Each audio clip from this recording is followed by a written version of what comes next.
Vous recherchez des plantes à la fois décoratives et comestibles pour votre jardin? Aujourd'hui, je vous parle de 5 plantes ornementales qui se mangent aussi. Imaginez des fleurs, des arbustes ou des plantes qui embellissent vos massifs, vos haies et qui finissent dans votre assiette. C'est possible et c'est même une super idée pour allier plaisir des yeux et plaisir du palais. Les végétaux que je vais vous présenter, pour la plupart, j'en ai déjà parlé dans d'autres de mes sujets, mais sans insister sur leur intérêt culinaire. Alors, peut-être même que vous en avez déjà planté dans votre jardin et vous ne soupçonnez pas qu'ils sont délicieux pour votre consommation. Alors, allons-y pour ces 5 plantes décoratives comestibles, si vous rêvez d'un jardin à la fois beau et gourmand. Numéro 1, le yucca, une plante décorative comestible, ultra résistante et graphique. Les yuccas sont des plantes idéales pour le jardin. J'en parle souvent, ultra résistantes à la sécheresse, très graphiques et sans entretien. Certaines variétés, comme le yucca filamentosa, sont peu piquants, ce qui les rend encore plus agréables à cultiver. Plantez-les dans vos massifs pour un effet décoratif qui se marie parfaitement avec par exemple des petites vivaces fleuries à leurs pieds. Alors, leur floraison est spectaculaire. En été, le yucca produit une grande hampe florale pouvant dépasser 2 mètres de haut parfois. En France, les fleurs sont comestibles, mais pas les fruits car il manque des papillons pollinisateurs spécifiques pour former les fruits. Aujourd'hui, on apprécie surtout ces fleurs de yucca pour leur beauté, mais peu de personnes ne savent qu'elles sont comestibles et en plus savoureuses. Les fleurs les plus consommées sont celles du yucca filamentosa et du yucca gloriosa. Les Amérindiens le savent depuis longtemps car les yuccas sont principalement originaires d'Amérique centrale. Alors, le goût des fleurs est légèrement sucré, je dirais entre l'artichaut, l'endive et le poivron cru, avec parfois une touche de noisette ou de champignons. Donc pour déguster les fleurs de yucca, cueillez-les jeunes et fraîches avant qu'elles ne s'ouvrent complètement et retirez bien le pistil à l'intérieur. En cuisine, elles se mangent crues en salade avec une vinaigrette par exemple tout simplement. Elles peuvent être sautées à la poêle avec de l'huile d'olive, de l'ail et du piment, un peu comme on cuirait des poivrons, ou même en beignets après les avoir trempées dans une pâte à frire pour faire des beignets. Ces fleurs sont riches en vitamine C et antioxydants. Les fleurs de yucca allient donc gourmandise et bienfaits nutritionnels en plus. Vous pouvez planter des yuccas dans votre jardin, même dans l'est et le nord de la France, car plusieurs variétés résistent jusqu'à -20 degrés Celsius. Si vous voulez en savoir plus, je vous invite à voir mon sujet sur les meilleures variétés de yucca qui résistent au gel. Plante numéro 2, le tulbagia, une plante fleurie pour sublimer vos plats et décorer votre potager urbain. On appelle le tulbagia violacea aussi ail d'Afrique. C'est une plante qui est vraiment très jolie, avec une floraison rose tendre et elle est très florifère. Elle est souvent cultivée dans les jardins pour son côté esthétique d'ailleurs. Mais ce que peu de gens savent, c'est qu'elle est aussi complètement comestible, ce qui en fait un atout à la fois pour décorer vos jardins et aussi pour agrémenter vos assiettes. Contrairement à l'ail classique, on ne consomme pas son bulbe, mais ses parties aériennes, les feuilles que vous pouvez hacher comme de la ciboulette pour donner un goût d'ail prononcé à vos plats, à utiliser avec parcimonie parce que son goût est plus fort que celui de l'ail des ours. Et vous pouvez aussi manger ses fleurs qui ont un goût d'ail plus doux. Elles se marient très bien avec des crudités pour son côté à la fois joli et savoureux. Des fromages encore. Certaines personnes les utilisent même pour aromatiser l'huile d'olive, ce qui donne une touche aillée très intéressante. Si vous le plantez dans votre jardin, vous serez surpris par son odeur d'ail bien présente. Si vous avez un potager, le tulbagia est parfait pour allier décor et utilité. Plantez-le parmi vos salades, il fleurira votre espace et vous pourrez en récolter les feuilles et les fleurs. Personnellement, j'ai tendance à le placer plutôt dans les zones potagères, mais il trouve aussi sa place dans les massifs près de la terrasse, si l'odeur ne vous dérange pas.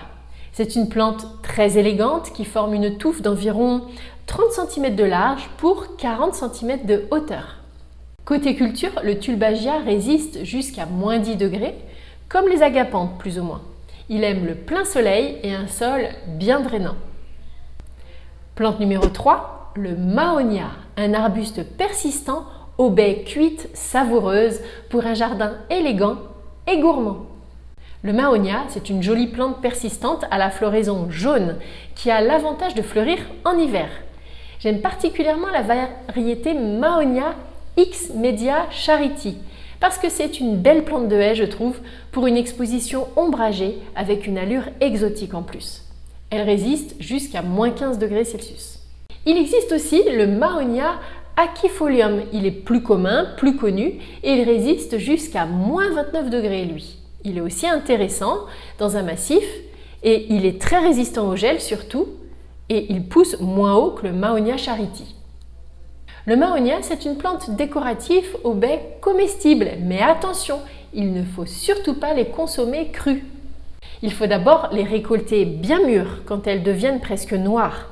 Ensuite, il faut enlever les graines dans le fruit avant de les faire cuire. Une fois bien cuites, elles ont un goût acidulé, un peu comme le cassis. Vous pouvez en faire d'excellentes gelées ou confitures. Le sucre ajouté aux fruits rend le tout très fruité, ce qui est vraiment agréable.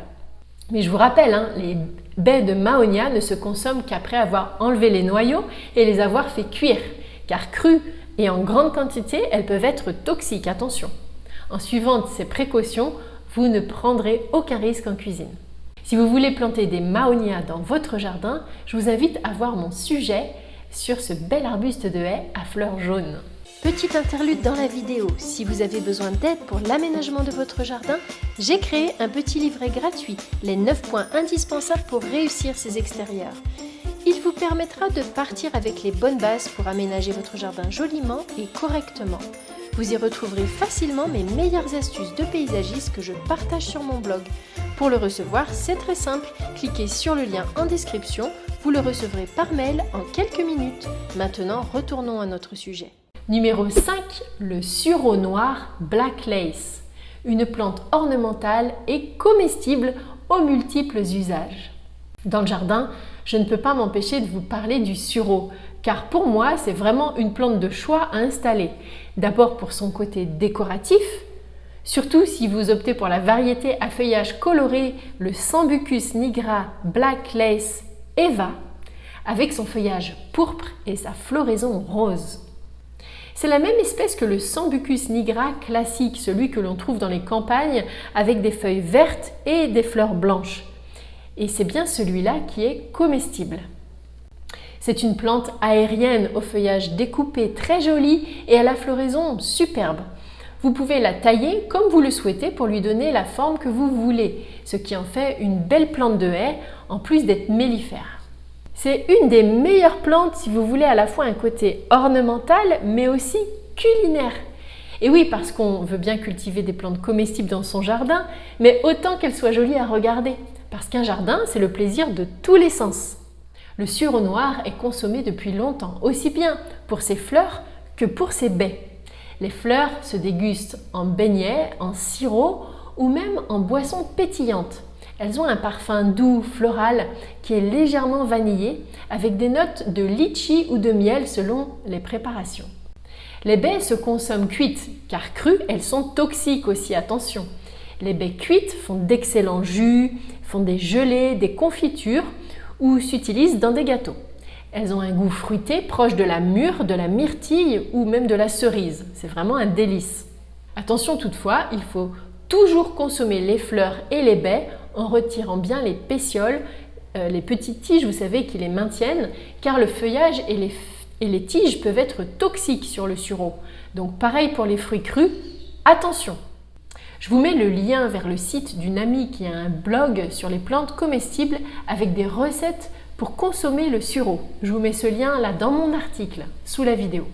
Et si vous voulez savoir comment planter des sureaux au jardin, allez voir mon sujet sur cette belle plante de haie, ici.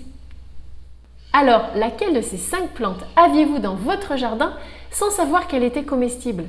N'hésitez pas aussi à compléter ma liste de plantes du jardin qui se mangent, parce qu'il y en a bien d'autres. Partagez vos idées, vos suggestions et vos retours juste en dessous dans les commentaires. À dimanche prochain pour un autre sujet pour vous aider à aménager votre jardin.